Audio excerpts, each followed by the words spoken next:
Hey guys, Dylan from Noble Records here, coming at you with another video. This video is going to be just about some changes we have going on with Noble Records and our lives and the business and all that stuff. And then also kind of a collection update to show you a bunch of stuff I just recently got. So it's going to be a big video. So first of all, I just want to tell you guys, thank you everybody who supported us, come to our pop-up events, bought from us online. Anything that you've done, we really appreciate it. Just to give you a little bit of background of Noble Records, you know, we started off 10 years ago. Me and my wife got married. I started buying and selling records just to kind of do it on the side to make some extra money. That's always what it was. It was always a side thing. Never really been my full-time gig. And then when my son was born, we changed the name to Noble Records. It didn't used to be Noble Records, but now, you know, we changed the name to Noble Records, so we've been Noble Records for 6 years. And when he was diagnosed with autism, at that time it had kind of died down. I wasn't doing it very much. I wasn't making very much doing it. And when he was diagnosed with autism, we decided to use it kind of as a fund to help him for his therapy and all that stuff. So that's kind of what it's been. And over the past year and a half, it's really blown up and become a full-time job. Now, as I might have mentioned before, I have a full-time job. So I was working 2 full-time jobs. So recently, 2 weeks ago, I stepped away from my full-time job to do records full-time, which is crazy. I've never done that before. And so now we are full-time records. So I've got a lot of really exciting things I'm planning for the future. Things are really going to change for us in a good way, in a big way. It's good news. So you'll probably be seeing more of me if you can stand it.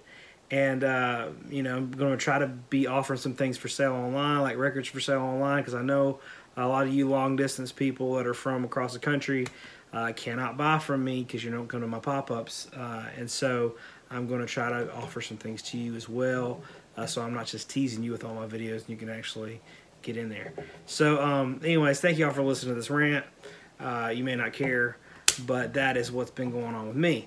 So it's been really, really nuts. And last week, well, 2 weeks ago when I left my job, I realized that I had this pop-up coming up, this really big one. It was the one I had this past weekend. It was huge. And I just didn't sleep for 2 weeks almost.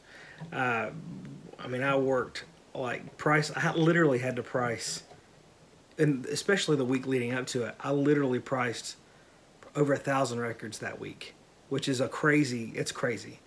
And so I was up all hours of the night. It was insane. I was driving all over the place, finding records, all that stuff. And so, like, you know, after the pop-up, I got home. I've had a couple days to kind of wind down from that. And I started looking at some of the records that I kept, and I was like, holy crap, I didn't remember even getting this because I was so tired. I literally slept like 12 hours the whole week. And so, so some of this stuff I totally forgot I even had. And then, like, the last video, I think the last video I did was from when I went to go do some trading with a buddy of mine. Totally forgot that even happened. So I looked back, and I was like, wow, I got all this awesome blues and jazz stuff. I forgot that even happened. So, like, I don't know. It's like, after my pop-up, I realized this is my limit. I can't do this anymore. This is too far. I pushed my limits too far that time. But anyways, so this is some of the stuff that I kept. Now, I've told you guys a few videos back. I think it was called like my biggest haul yet or whatever. I had bought some stuff for my friends and was really excited about some of that. And so a lot of that stuff, I kind of remembered getting all that stuff. So this is the stuff I kept out of that day. So that day we drove down to Spartanburg where my friends live, and on the way we picked up a haul. So this is the stuff I kept from that. So the first thing was this. My friend Garrison, so this is something that I had been wanting for a long time. This is Sunshine Daydream at Veneta, Oregon, 1972. So that cover is really why I wanted it, and if you've been following me for a while, you saw that I had this at one point. I ended up getting a really good deal on it, and actually getting it, and so I was really super stoked. Well, we did some trading maybe 3 months ago, me and Garrison, and he ended up getting it from me. He had some stuff I really wanted, and I know he really wanted this, so I wanted to make it happen for him, so I gave it to him in a trade. And then now He sold it back to me.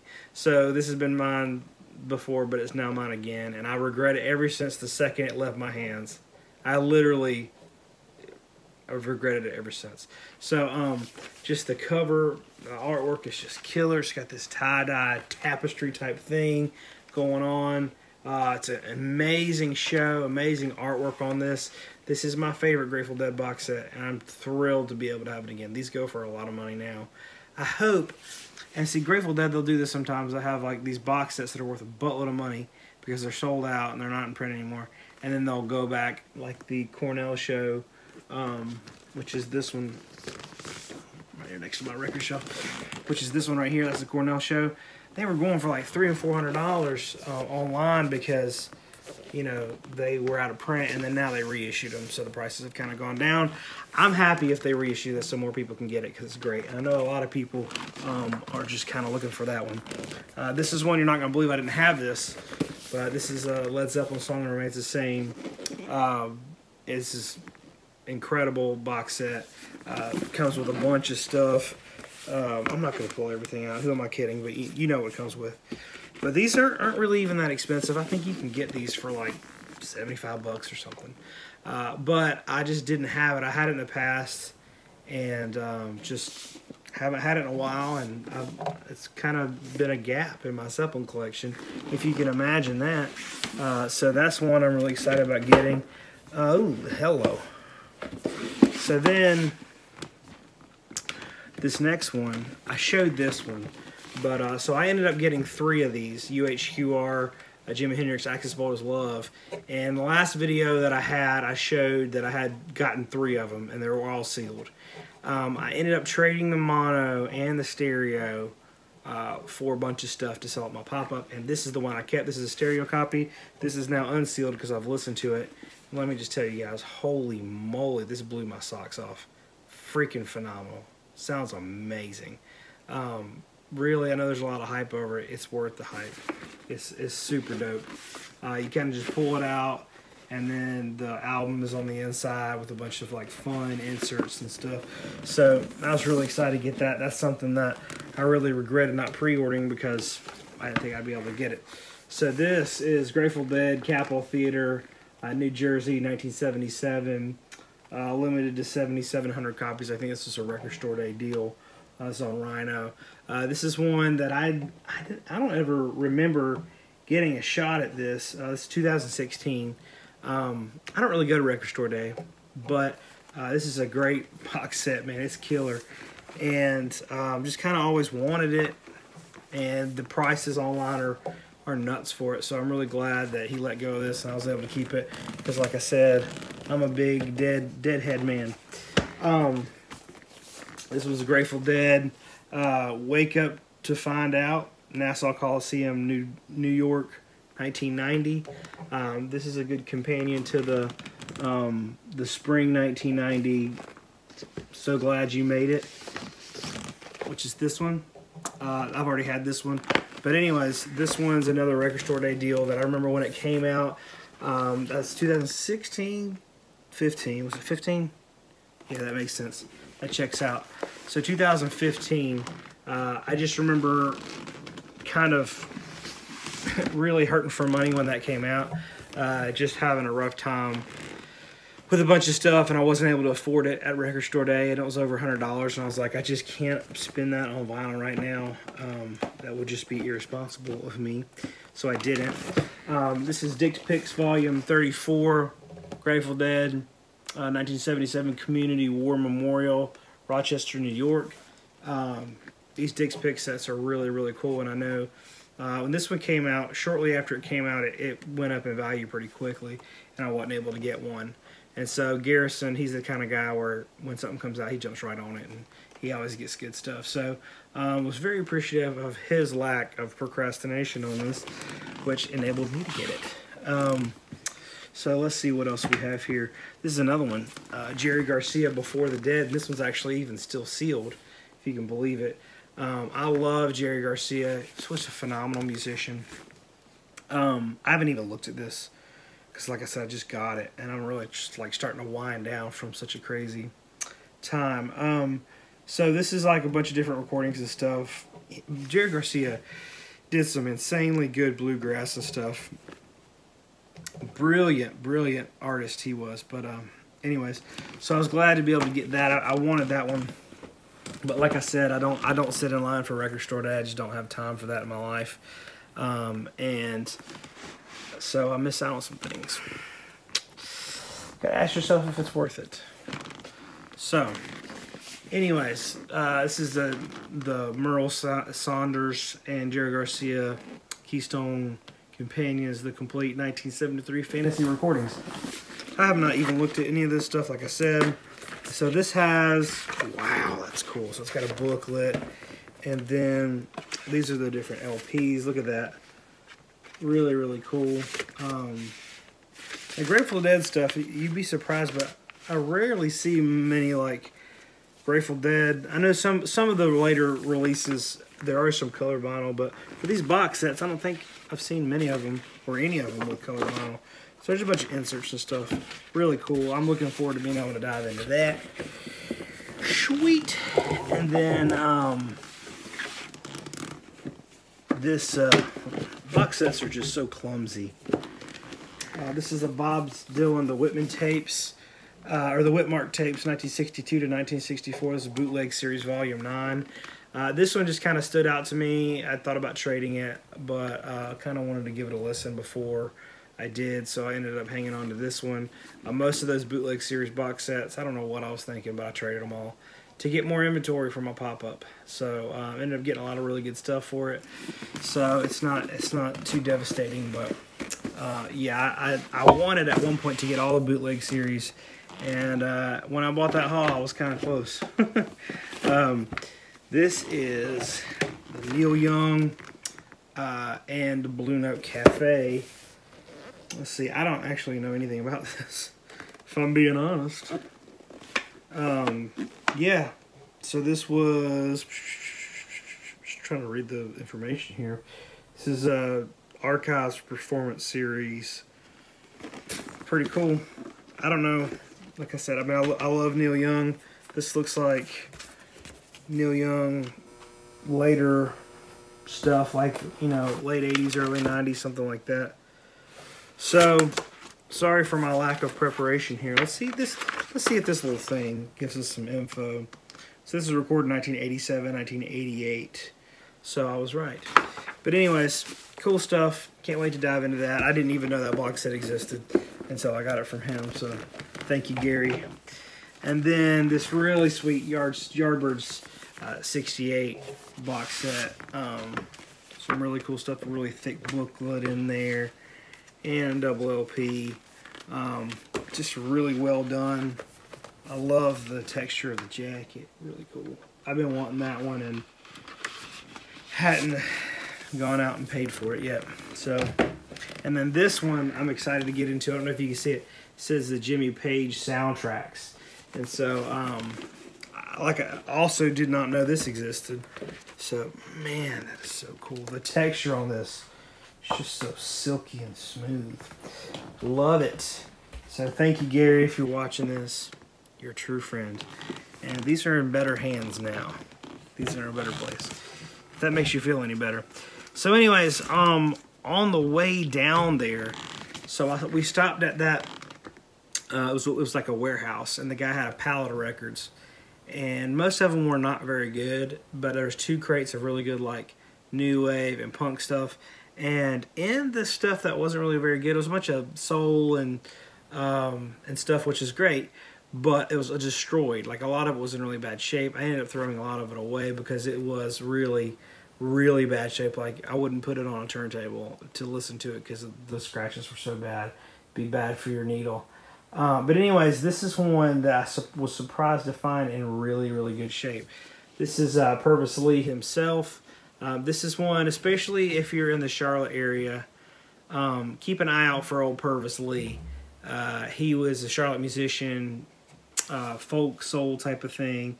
This was recorded in Charlotte, North Carolina, and these are worth a good bit of money, like $300. So this one's in really good shape. I found it, I was really shocked. It was one of the only ones in that little section of the palette that I had that was in good shape, thank God. But this is really, really killer. So I really do want to keep it, but I'll be open to selling it just because it's not like right on. The main draw to me is that it's a Charlotte musician. It does sound really good. It's a cool vibe, but I might be interested in letting that one go if I had to.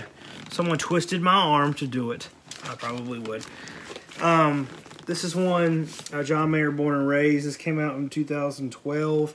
I remember when this came out, and I was just, it was another season of my life where I was just not buying much new stuff. I was really looking for older collections and stuff like that, and I just never went out and bought it. I never, I don't know. I was early into country music at the time, and John Mayer came out with this, and I was like, yeah, it looked really cool. I love the artwork, but I just never pulled the trigger on it. I put this on the other day, man, and it's killer. I love it. I do really like country music now because I know the difference between good country music and bad country music. So this is let's see, what is it? This is well, I guess there's volume 1 and volume 2. Not sure which one's which. Okay, this is volume 1. This is American Soul Music, 1955 to 1972. This one's called The Love You Save. Look at that cover. Really dope. And then this is volume 2.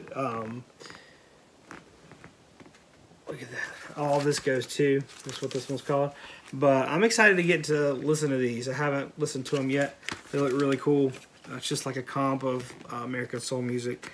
I've never seen this before. I know many of you probably have. But this is Johnny Cash, Orange Blossom Special. This is the AP Audio Productions recording. I believe that's what he said this was. But anyways, that's neither here nor there. He said this was a really, really good sounding audiophile quality pressing of it. And I just love this record. So thank you. Tunes from the Man Cave, Chris. This is another one that he also kicked my way. This is Huddy Ledbetter Memorial Volume 2, Rock Island Line. I think I have Volume 3 of this. But anyways, this is Leadbelly. This is original Folkways 10-inch. I don't love 10 inches, but when that's the only release I think that there was. There might have been a 12-inch reissue later on, but that's the original. I love it. This one's White Fence. White Fence is like a neo garage psych band type of thing. There's one of their records that I had that I really enjoyed, and I'm getting some deja vu right now, so I might have already talked about this. But anyways, White Fence is really great. This one I have not heard. Well, it came with Garrison's collection, so I got it. This is Ty Segall and White Fence. I actually priced this to put in my pop-up, but then I listened to it, and I was like, no, I'm going to keep it. Jimi Hendrix, hold on, getting more than one. Jimi Hendrix, Miami Pop Festival. This is one just kind of been wanting, and it came with honestly can't remember where this one came from, but I know I recently got it. This one's My Kind of Blues, Sam Cooke. Freaking love Sam Cooke and never see his stuff in good shape. This is The Deepest Soul of Otis Redding, Lonely and Blue. I believe this was a Record Store Day issue, if I remember correctly, but it's on this blue colored vinyl. And that ringwear is not real ringwear. It's printed onto the jacket. So, don't really know why you would do that. Kind of pisses me off a little bit. Like, anyways, that's like putting in pops and crackles into this record to make it sound old. It's like, why? Anyways, but I'm not gonna go too deep into that. This is OK Computer, Radiohead. And this is the blue vinyl version. This is a 3LP. There's a black vinyl version and a blue vinyl version. I had the black vinyl version, but I sold it in order to get this. So, this is the blue. Man, I actually didn't sell it. I still have both. I don't know how that happened. I don't know if this is the blue one or the black one. This is the black one because I already put the blue one on my shelf. Yep. So I'm going to sell this. Good to know. making progress here. So this is the latest Grateful Dead Record Store Day, the Warfield, San Francisco, what is it, 1980? October 9th and 10th. I don't really know much about this. Didn't get it on Record Store Day, but thank you, Garrison, for getting it for me. This is still sealed, so, and he paid $38 for it. So thanks, man. That's at Plaid Room Records, it says. So, anyways, that'll be juicy, nice and juicy to get into. This one's kind of interesting. He told me about it. This is Steamin' with the Miles Davis Quintet. Now, I've needed this record, so I was excited to get it. Really sweet. Been wanting it, and I did not even realize that this was an older pressing. I thought it was newer. So, learning new things here tonight about my own stuff. Kind of a pleasant surprise. It's pretty decent, pretty clean. These, you might be surprised to know that I didn't have these. This is Led Zeppelin, early days and latter days. He told me a while ago he was going to get rid of these, and he never did. I've always wanted these, but they've always been kind of expensive. But this was my true introduction to Zeppelin. My friend's dad had these on CD, and he burned them on CD for us. And I had this CD, both of them, the early and latter days, and I freaking wore them out. So it's going to be nice to go back and listen to these in the same order that I heard in my head so many times. That was before I really got into getting each individual album. Had another friend, and his dad was like, had everything. And so I was able to get a bunch of CDs from him. This is, you know, I just started collecting records and stuff like that. But these comps, I think they had just come out. See, that was 2000, so that's about right. These comps had just come out, and so I was 12 years old at the time. And yeah, these like changed my life. I freaking loved them. So I'm going to really be excited to go back and listen to these and hearing the songs in the order that I really fell in love with them in. So this is Monk's Black Monk Time. This is a phenomenal psych record. The original pressings of this are like, I think last time I checked they were about 800 bucks. I really love this album, and I haven't heard it in a really long time. So I'm excited to get back in there and hear it. Funny, this one here is the Monkey's Head. I haven't had a chance to even look at this stuff. So this is like the second time I've even seen it. Because the first time I was just like, yeah, keeping that, keeping that, keeping that. This is known as the Monkey's only psychedelic record. I have not ever heard this. Everyone in the VC talks about it.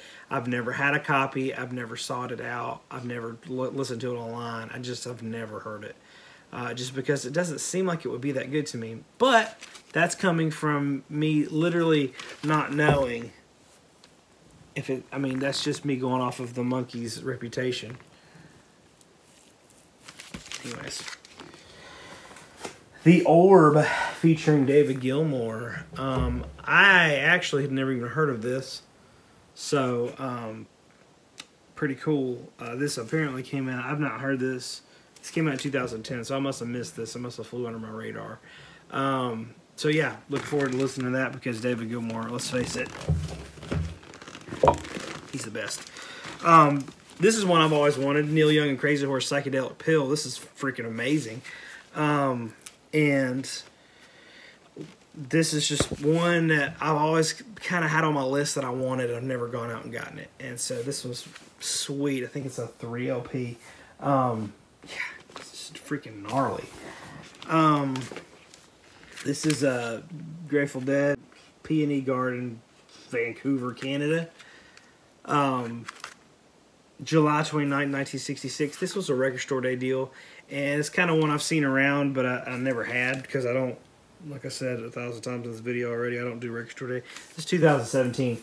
Man, this freaking Grateful Dead stuff, when it hits Record Store Day, if you don't get it, some of that stuff's really hard to come by.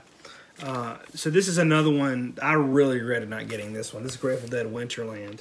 It's got this killer cover, and I love that cover. But this one, what year was this Record Store Day?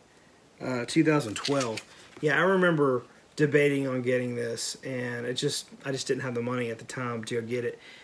This is one I've really regretted not getting, and since it's kind of expensive. This is May 30th, 1971. So I'm really looking forward to listening to this. Love that era of Dead. This one was, I think, last year. Their Grateful Dead release. It's playing in the band. So it's like a 50-minute version of it. It plays on side 1 and it's continued on side 2. So I just really love that wall of sound cover. It's really killer. I didn't buy this because so it's 46 minutes and 24 seconds. I didn't buy this because I figured it would be available, because it doesn't seem like something a lot of people would really want. And these, you can still find them for pretty cheap. This is a Grateful Dead one. It's a past record store day deal. Let's see, this is called Hampton 79. This one, another one I've seen online and stuff, but they're usually so expensive. I've never even taken a swing at one, so that's really great stuff. Jerry Garcia's acoustic band, almost acoustic, recorded live. This has got a, you know, stamped limited edition, whatever. This is a Continuum, some sort of special release of it. I don't know. It's a 2 LP, John Mayer Continuum. I love that album. It's my favorite of his. And then this one's Herbie Hancock, Empyrean Isles, Freddie Hubbard, Ron Carter, Anthony Williams. So this is a Blue Note reissue. I don't know if he got an original or a better pressing or what. And so anyways, yeah, this stuff is the stuff that I found, guys. So that's just a little bit of a life update. Sorry for showing all that stuff. It's a freaking ton of junk. Yeah, it's just kind of a life update for us. Oh, and check this out. Got these new Noble Records hats, which are awesome. I love them. So if you want a Noble Records hat, you can email me. The link's in my profile. And I'm trying to get that stuff on our website for sale online. But I haven't got there yet. You can wait on it, or in the meantime, if you want right now, just send me a message and I'll get you one. So, anyways, thank you guys for watching the video, and we'll see you next time.